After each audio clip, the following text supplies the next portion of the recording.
Internet. Pour savoir et comprendre, Mario Dumont. C'était donc un défilé de la Coupe Grey aujourd'hui au centre-ville de Montréal. Ça faisait 13 ans. C'était les Alouettes encore, parce que si on remonte à la dernière Coupe Stanley, dernière parade, il faudrait remonter à 30 ans. 13 ans passés, donc c'était les Alouettes qui nous l'avaient procuré, et c'est encore les Alouettes. Alexandre Moranville-Ouellette était au cœur de la foule. Salut Alexandre. Oui, salut Mario. J'ai eu l'occasion effectivement de suivre les autobus là, qui paradaient au centre-ville de Montréal tout le long de la rue Maisonneuve. T'es allé au lieu de départ de la parade. Là. Ouais, dès le lieu de départ, puis j'ai décidé de suivre là, à pied la parade là, jusqu'au bout en parlant de toutes sortes de personnes. Est-ce qu'il y avait du monde tout le long? Honnêtement, il y avait du monde tout le long. Il y avait des gens sur les côtés qui attendaient, puis quand les autobus passaient, mais tout le monde se ralliait en arrière des autobus là, pour faire comme le défilé, la parade qui suivait par en arrière jusqu'à se rendre là, au lieu final où il y avait la scène où on a finalement présenté les joueurs et amené la Coupe Grey sur place.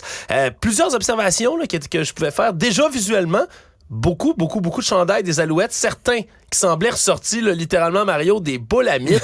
Donc, il y avait des partisans, tu sais, tout premièrement, d'une ancienne génération, là, des Alouettes, qui se trouvaient sur place. C'est le cas, entre autres, de Fred, à qui j'ai parlé, qui était là, puis je l'ai reconnu dans la foule avec un très vieux chandail. Tu sais, qu'on dit usé jusqu'à la corde, là. Voici ce qu'il avait à me raconter là-dessus. C'est Fred. Fred, vous avez un vieux chandail? Chandail de qui? De Mike Pringle. Ouais, puis là, ça veut-tu dire que vous étiez là il y a 13 ans? Ah oui, c'est certain. En fait, c'est un chandail qui a une bonne, 25 ans à peu près, ou quelque chose du genre, là. Ça fait vraiment longtemps que je l'ai. Oui, c'est sûr que j'étais là dans le temps, puis je te dirais que toutes les années 2000, le chandail a dû voir au moins 100 victoires des Alouettes. Là. J'avais des billets de saison, puis je n'ai plus maintenant.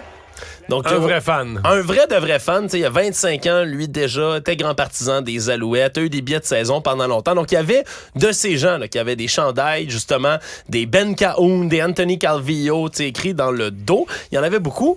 Mais il y avait aussi une nouvelle génération, Mario. Moi, c'est ce que j'ai trouvé. Il y avait beaucoup de jeunes. Beaucoup de jeunes. Faut dire qu'il y a des écoles en grève aussi, donc il y avait Ça aide probablement. Ça aide probablement. Mais là, j'aurais pu faire le commentaire. Il y avait des enfants. Effectivement, on voyait bien les écoles en grève. Il y avait pas mal d'enfants, donc des parents qui avaient amené des enfants. Mais quand je dis des jeunes, je dirais, mettons, 20 à 30. Là, des gens dans la vingtaine. Oui, exactement, qui étaient présents sur place. Il y en avait beaucoup de ceux-là qui sont vraiment là, des ardents partisans eux-mêmes de tout ça. Puis quand je dis des enfants, il y en a qui sont vraiment des fans, qui n'ont pas attendu que l'équipe gagne la Coupe Grey pour commencer soudainement à s'intéresser.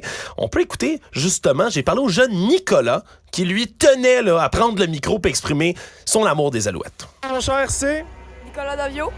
Puis qu'est-ce qui t'amène ici aujourd'hui? Moi, je suis un gros fan des Alouettes, puis ça fait longtemps que j'ai voulu voir les Alouettes monter la Coupe Grey, puis je suis jamais venu à une parade de la fin de Coupe Grey, alors je suis vraiment excité pour venir ici. T'as quel âge, par curiosité? 11 ans. C'est sûr, t'étais pas né la dernière fois qu'il y a une parade, hein? Non. C'est là il n'y avait pas de risque qu'il soit déjà allé à une parade. Oui, exactement. Puis il a lui-même, là, après ça, exprimé le désir d'en voir d'autres des défilés. Là, il veut pas que ce soit son dernier. Donc, il y avait des anciens fans, des nouveaux fans. Puis évidemment, Mario, la question qui tue un peu, hein, parce que la victoire des Alouettes est devenue...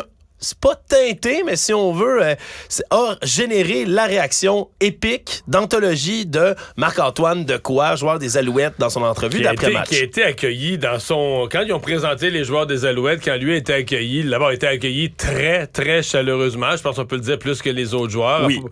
Et avec beaucoup de drapeaux du Québec. Les drapeaux du Québec se sont mis à s'agiter au-dessus de la foule. Là. C'était très, très, très visible qu'il y avait quelque chose de... Il y avait un élément nationaliste à ce moment-là. Exactement, puis on a pu en voir beaucoup, là, des francophones. Non seulement il y en a dans l'équipe, mais il y en a aussi là, partout dans le centre-ville. Là. J'imagine, j'aurais pu trouver des gens qui parlent en anglais, mais ça n'a pas été difficile du tout, Mario, dans le centre-ville de Montréal, de trouver des francophones pour une fois. Je vous laisse entendre rapidement Alain, lui, qui parlait justement, selon lui, de ce qu'il fait de cette fois-ci, là, de cette conquête de la Coupe Grey spéciale pour les francophones. En fait, c'est le retour des Alouettes après 13 ans. J'étais là en 2010 à la parade, donc je les ai perdus de vue en cours de route, mais là, on est content qu'ils reviennent. J'ai l'impression qu'il y a plus de francophones. C'est une impression que j'ai, peut-être pas non plus, mais c'est l'impression que j'ai. Je pense un peu de fierté, là, la fierté qui revient pour la ville de Montréal. Est-ce que vous pensez que ça a peut-être rapport? Une fierté aussi, donc, qui a rapport, si on veut, avec ça. Il y a Régent aussi, à qui j'ai parlé, qui, lui, était quand même plus expéditif là, dans sa réponse. Vous aviez écouté l'entrevue de fin de match de Marc-Antoine Dequoy, qui est devenu super? Absolument. Qu'est-ce que vous en avez pensé? Tout à fait mérité. Et puis, ça fait longtemps qu'on se fait bafouer. Puis, il faut des mises à jour comme ça pour réveiller des gens. Les mises à jour pour réveiller des gens. Oui. C'était pas le cas nécessairement de tout le monde non plus. Là. Tu vois, je parlais à M. Alain, mais là, il y a M. Allen, lui, à qui je parlais, qui... Lui a moins aimé Marc-Antoine Dequoy. Il a moins aimé ça. Pas en parler. Je comprends ça. Les sports, c'est des sports. Oui, ça. Pouvez-vous la répéter, celle-là?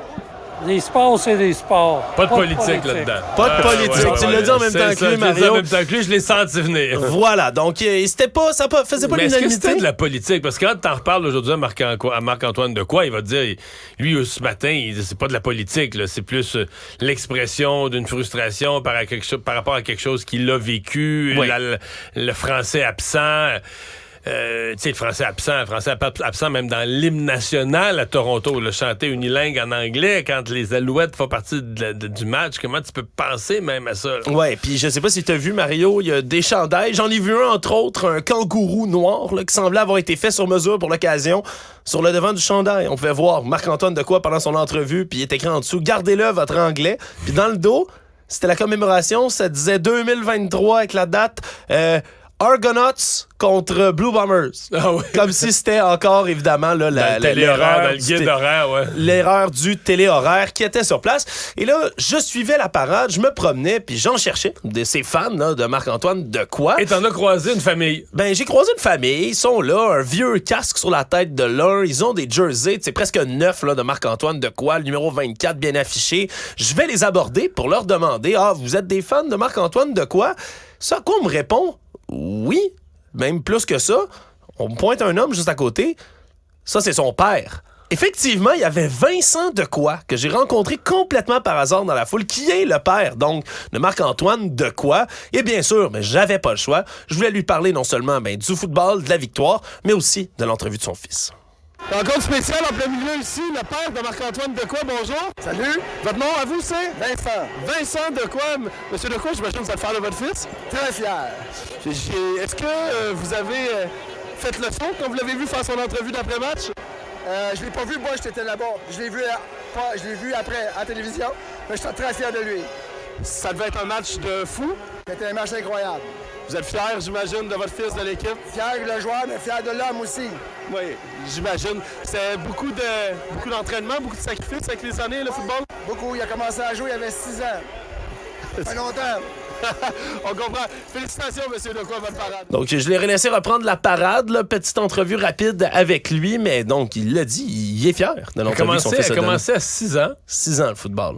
Je pensais pas que tu peux commencer le football. Je pensais que ça commençait plus vers 9-10. Ouais, ben, écoute, dans des ligues peut-être plus jeunes, des petits bouts de chou qui se rentrent dedans. Entraînements et tout ça. Ouais. Mais oui, il semble pas avoir aucun regret, lui, là, sur ce qui a été dit ou malaise. Je suis fier de ce qu'il a dit. Je le comprends. Ouais, il était fier. Il avait le chandail de son fils sur le dos, une tuque des Carabins aussi de Montréal sur la tête, l'ancienne équipe universitaire de son fils aussi. Donc, journée qui s'est bien déroulée. Puis tu l'as dit, Mario, beaucoup de Français, beaucoup de drapeaux du Québec. Il y a peut-être un nouvel élément qui s'est glissé aussi avec cette victoire des Alouettes. Puis chaque fois qu'il y a un joueur québécois qui était présenté sur la scène, les drapeaux du Québec qui se faisaient aller, des applaudissements, des encouragements qui montaient encore plus fort. Donc, peut-être une nouvelle question qui vient de se mêler avec celle du football. Mario, peut-être une question identitaire qui vient de rejoindre le sport. Mais j'étais quand même, on l'avait dit, on l'avait redit, mais quand ils ont présenté toute l'équipe football, là, d'entraîneurs et autres, c'est quand même assez frappant. Là. C'est très québécois francophone, c'est assez... Ouais, l'ancien joueur Brodeur Jourdain, entre autres, là, qui s'est fait acclamer. C'en est un du groupe, effectivement. Mais sur l'ensemble, même d'autres là, qui sont vraiment plus en arrière-scène, dont on entend moins parler. Mais c'est une équipe qui, globalement, est assez québécoise. Je pense que c'était le but aussi de la nouvelle direction de l'équipe. Merci, Alexandre. Salut. Vous venez de vous connecter en direct sur Cube Radio? Pas de stress. Tout est disponible en balado sur l'application Cube ou sur le site cube.ca.